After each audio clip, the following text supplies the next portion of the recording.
오늘 계시록 18장의 말씀으로 우리 함께 주의 말씀을 받기를 원합니다. 오늘 18장에는 중요한 두 음성이 등장을 합니다. 1절부터 3절에서의 첫 번째 음성이 등장을 하고요, 그리고 4절부터는 두 번째 음성에 대한 말씀이 기록이 되어 있습니다. 특별히 이 1절부터 3절의 말씀에 의하면 이 권세 있는 천사가 나타나서 큰 성 바벨론의 멸망과 패망을 선포하는 것을 보여주고 있습니다. 2절에 보시면 힘찬 음성으로 외쳐 이르되 무너졌도다 무너졌도다 큰 성 바벨론이요.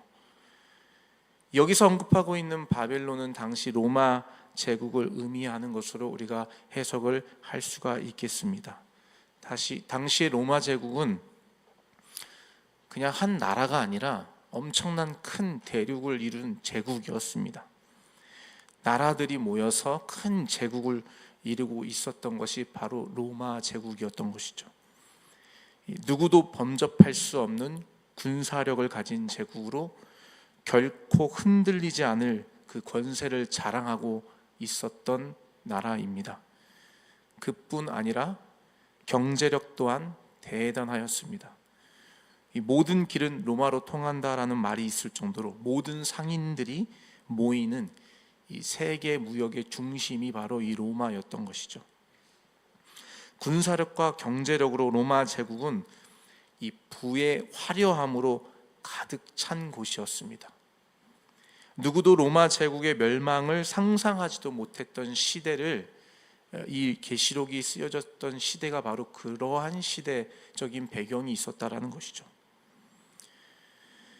당시 로마 제국의 화려함, 힘과 화려함을 증명하는 것이 바로 이 로마 황제 숭배 사상이 있었다라는 것이었는데요, 로마 황제를 하나님, 신으로 숭배하는 이 황제 숭배 사상이 있었다라는 것을 볼 때에 당시 로마 제국의 존재가 얼마나 대단한 영향력을 갖고 있었는지, 힘을 가지고 있었는지를 우리가 짐작해 볼 수 있다라는 것입니다. 그런데 이 대단했던 로마 제국이 오늘 본문에서는 멸망할 것이라고 말씀하고 있습니다. 화려함과 부로 가득했던 그 로마 안에 오늘 본문의 2절에 보시면 귀신의 처소와 각종 더러운 영이 모이는 곳, 각종 더럽고 가증한 새들이 모이는 곳이 되었다라고 말씀하고 있어요. 이 말씀은 더 이상 이 로마 제국이 사람이 살 수 있는 곳이 아니다, 사람이 살 수 있는 땅이 아니다라는 것을 말씀하고 있는 것이죠. 사람 대신에 야생 동물들이 모이는 곳, 더러운 귀신이 모이는 곳, 가증한 새들이 모이는 곳, 각종 더러운 영이 모이는 곳이 되었다라고 말씀하고 있는 것입니다. 화려함의 제국의 모습은 온데간데 없고 비참하고 황폐한 땅이 되었다라는 것을 분명하게 말씀하고 있는 것입니다. 그런데 더 큰 문제는 당시 이 대단한 로마 제국이 그 가지고 있었던 대단한 영향력을 가지고 자신들뿐만이 아니라 주변의 나라들과 주변 왕들에게까지 이 영향력을 끼치고 있다는 것이에요. 3절 말씀을 우리 같이 한번 읽어볼까요? 3절 말씀입니다. 같이 읽겠습니다. 시작. 그 음행의 진노의 포도주로 말미암아 만국이 무너졌으며 또 왕의 왕들이 그와 더불어 음행하였으며 땅의 상인들도 그 사치의 세력으로 치부하였도다 하더라. 이 3절의 말씀은 바벨론의 음행으로 인해 만국이 무너졌다라고 말씀합니다. 또한 땅의 왕들이 더불어 바벨론과 같이 음행하였고 상인들은, 장사꾼들은 그 음행함으로 인해서 부를 축적하게 되었다고 말씀하고 있는 것입니다. 다시 말해서 바벨론이라고 불리는 이 로마 제국의 죄악은 음행과 사치로 죄를 짓는 것이 자신들만 죄를 짓는 것이 아니라 만국의 모든 나라와 땅의 왕들에게 자신들과 같은 죄를 짓게 하는 이 죄의 통로가 되었다라는 것을 지적을 하고 계시는 것이죠. 여기서 우리가 살펴볼 수 있는 것은 죄의 습성은 번지고 퍼지는 습성이 있다라는 것이에요. 전염성이 있다라는 것입니다. 사람들은 누군가에게 죄를 답습하며 배우게 된다라는 것이에요.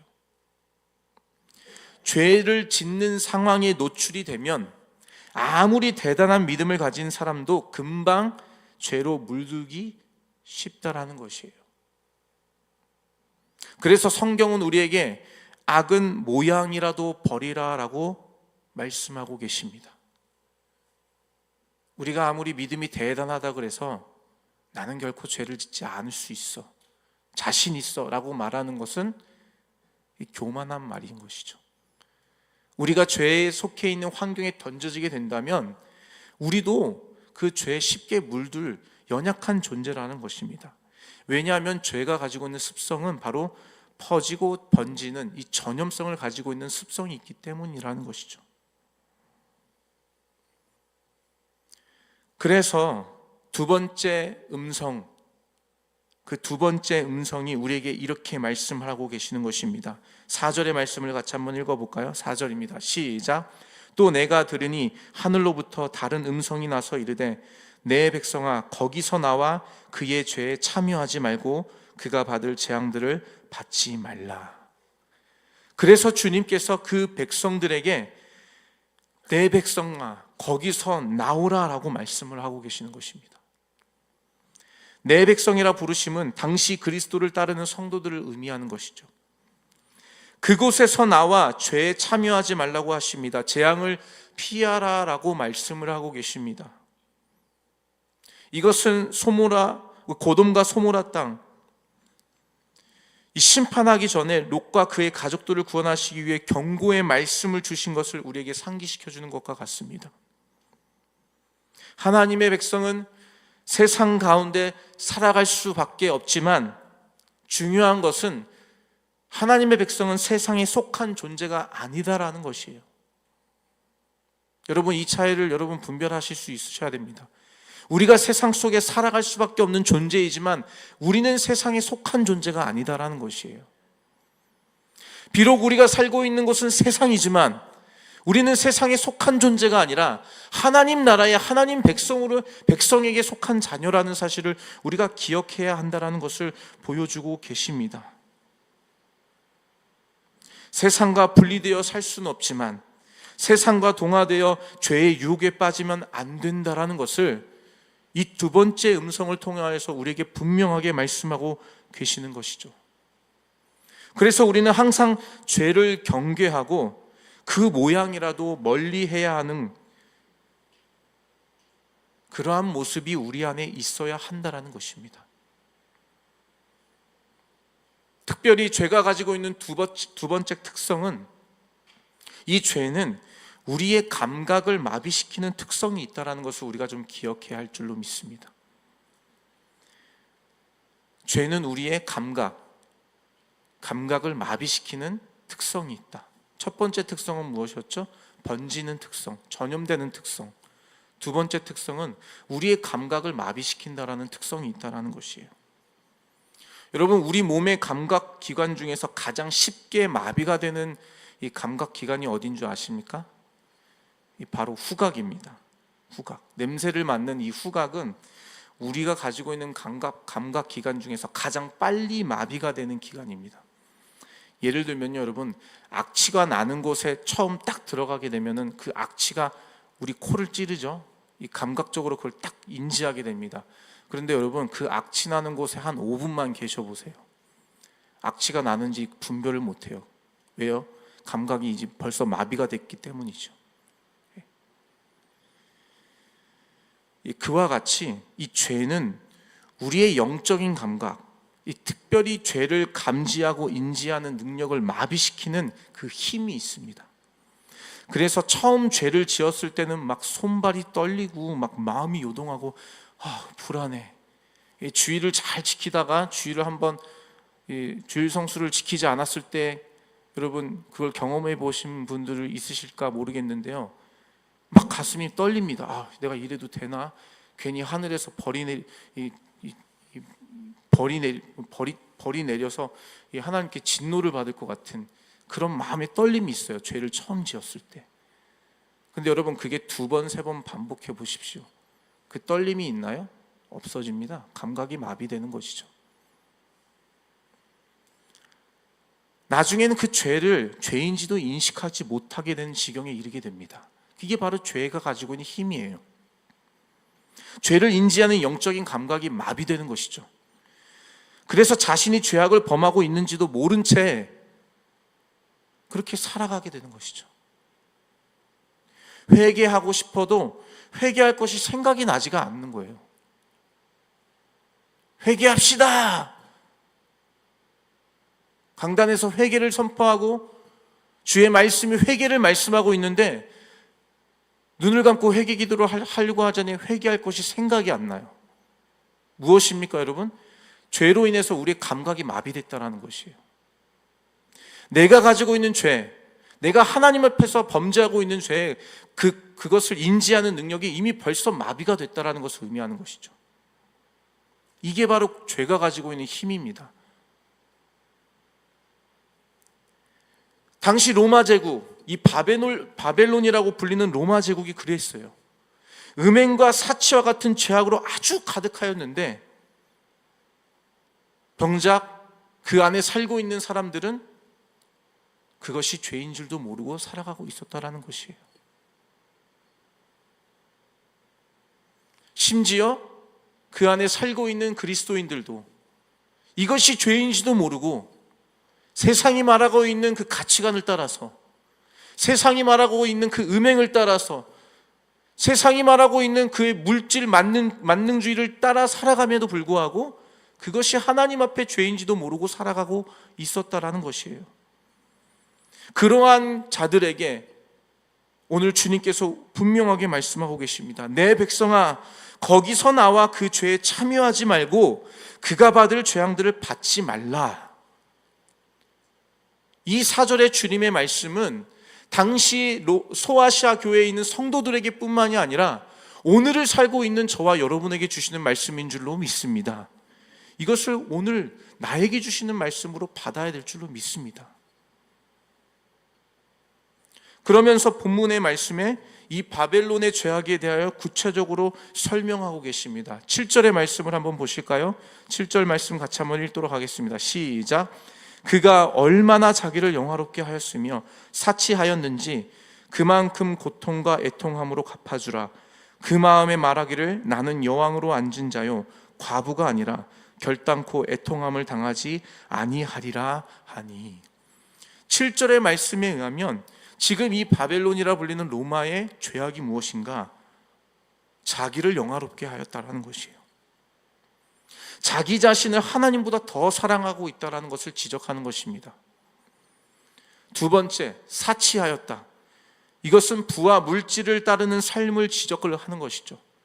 부와 물질이 마치 나의 삶의 모든 것을 가져다 주는 것처럼 물질 만능주의의 사상을 갖고 살아가는 것을 지적하는 것입니다. 3번째, 나는 여왕으로 앉은 자여 과부가 아니라 애통함을 당하지 아니하리라. 이 말씀은 하나님보다 자기 자신을 믿는 교만함을 지적하며 말씀을 하는 것입니다. 나는 결코 망하지 않을 것이다.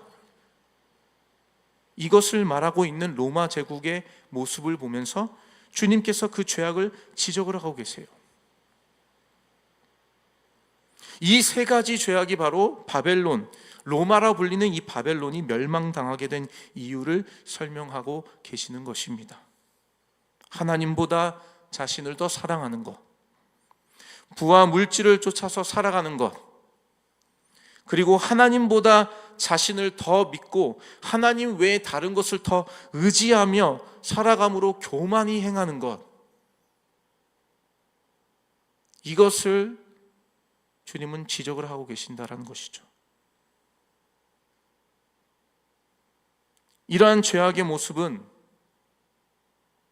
오늘날 우리가 살고 있는 이 시대를 상징하는 죄악들이 아닌가 싶습니다. 성경의 말씀도 그것을 말씀하고 계십니다. 디모데후서 우리 3장 1절부터 5절을 한번 찾아보실까요? 디모데후서 3장 1절부터 5절입니다.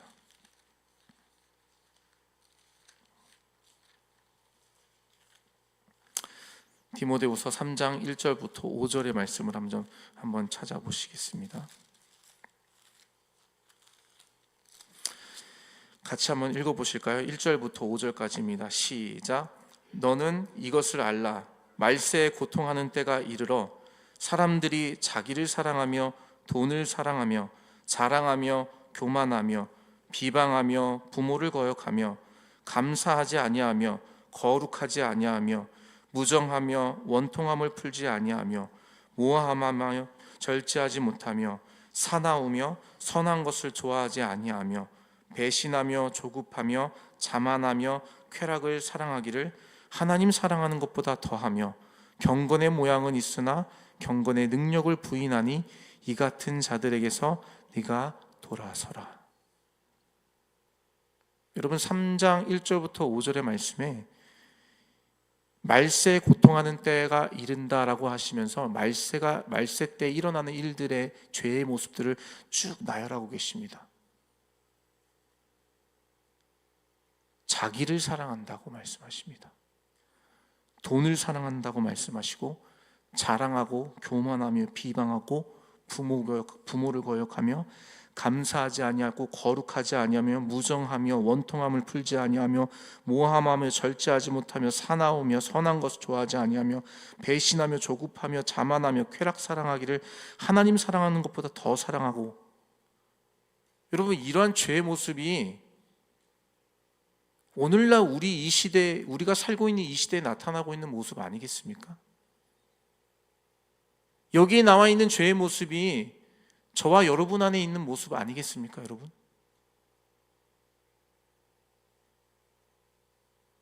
무엇보다도 오늘날 이 시대는 하나님 말씀보다 자기를 더 사랑하는 시대가 되었어요.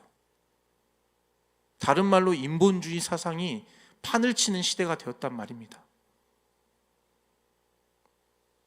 얼마나 그 인본주의 사상이 강하면 하나님 말씀보다 그것이 위가 되고 있어요. 심지어 교회 안에서도 하나님 말씀보다 내 감정과 내 생각이 앞섭니다. 그런 시대를 우리가 살아가고 있다는 것이죠. 주님 말씀 앞에 내가 삶을 맞춰서 조정하는 것이 아니라 내가 정해놓은 내 삶의 기준에 하나님의 말씀을 맞추는 삶을 살아가고 있다는 것을 의미하는 것이죠. 경건의 모양은 있는 것 같습니다. 교회에 나와 예배를 드리고 헌신하고 봉사하는 것 같아요. 그 모양은 있는데 경건의 능력은 없는 삶을 살아가고 있는 것.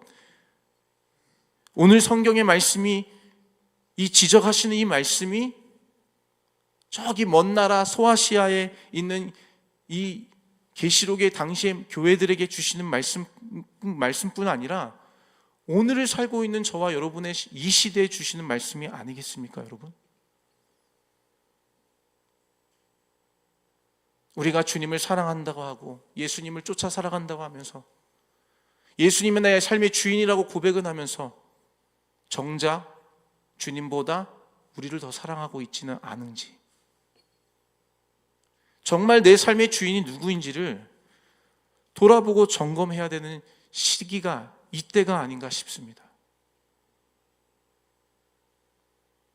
오늘 이 계시록의 말씀 18장을 통하여 주님 주시는 말씀, 이 말씀은 우리가 받아야 되고 받지 말아야 되고 할 말씀이 아니라 반드시 우리가 이 말씀을 깊이 상고하여 주님의 말씀 앞으로 나아가야 되는 이 경고의 말씀으로 받아야 될 줄로 믿습니다. 디모데후서 3장 5절에 이 마지막에 주님이 이렇게 말씀하시죠. 경건의 모양은 있으나 경건의 능력은 부인하니 이 같은 자들에게서 네가 돌아서라, 네가 돌아서라 라고 말씀하시는 이 말씀이 오늘 계시록에 4절에서 주시는 이 두 번째 음성의 말씀, 내 백성아 거기서 나와 그의 죄에 참여하지 말고 그가 받을 재앙들을 받지 말라라는 말씀과 같은 맥락으로 주시는 말씀 아니겠습니까, 여러분? 하나님보다 더 사랑하는 것들, 과감히 내려놔야 될 줄로 믿습니다. 그것이 바로 계시록을 통하여 우리에게 계속해서 주시는 말씀, 어린 양을 따라 어디든지 가는 자들에게 승리를 주신다라는 그 최후의 승리의 면류관은 믿음을 지켜 세상과 타협하지 않고 주를 따라가는 자라고 말씀하시는 이 말씀에 승리를 경험하는 자가 바로 자신은 자기 사랑함을 내려놓고 하나님을 사랑하고 주의 말씀 앞에 엎드려지며 순종함으로 자신의 모든 삶을 주의 말씀에 조명하며 맞추는 자가 바로 어린 양과 함께 최후의 승리를 얻는 자라는 것을 우리가 이 말씀을 통하여 받아야 될 줄로 믿습니다. 사랑하는 넘치는 교회 성도 여러분, 마지막 시대라는 것은 우리가 너무나도 주변에 일어나는 일들을 통하여서 우리가 확인할 수 있는 것입니다. 이 마지막 시대를 살아가고 있는 저와 여러분, 오늘 주신 이 18장의 경고의 말씀을 믿음으로 받으시고 이 말씀을 통하여 자기 자신을 돌아보며 하나님보다 더 사랑하고 있는 것들을 내려놓고 주님의 말씀 앞에 어린 양이 어디든지 인도하는 대로 따라 나아가시는 믿음의 삶, 승리의 삶을 사시기를 예수님의 이름으로 축원합니다. 아멘.